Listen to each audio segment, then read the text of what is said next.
Hozir meni Abdulaziz bilan ko'rishdi. Bular menga Instagramda vizit tashlatdilar. O'z ularni qabul qildim. Qaysi komanda faoliyat qilasiz? Real. Ular ham Real, men ham Real. Hozir Manchesterda o'ynayapmiz. City'da hozircha. Bo'ldi, ko'ramiz.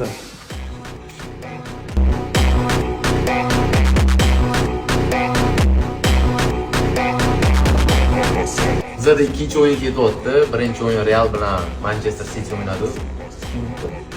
3-2 hisobida men yutdim. Hozir ikkinchi o'yin 3 marta o'ynaymiz.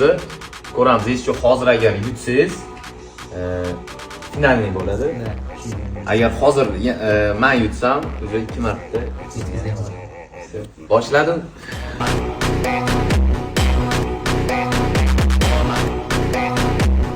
İkinci oyunu tugatdi.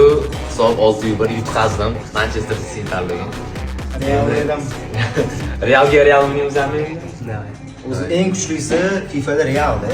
Hozir bilinib qo'yapti ba'zi. Real kuchli ko'ramiz.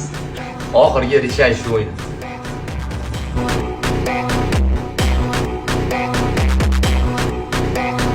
O'yin tugadi, reshash 3-chi o'yinni o'ynadik. Birinchi o'yinda yutqizdim 3-2 ga, ikkinchi o'yinda 6-1 ga bo'lib yutqizdilar. Reshash o'yinda ikkita Real Madrid oldik. Shotni o'zingizlar ko'ryapsizlar. Ko'rsa 5-3 ga men yutqizib qo'ydim.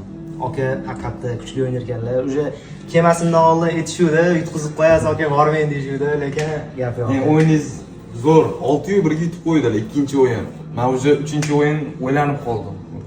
Yutqizib qo'yaman deb o'yladim, lekin qattiqroq motivatsiya keldi mana.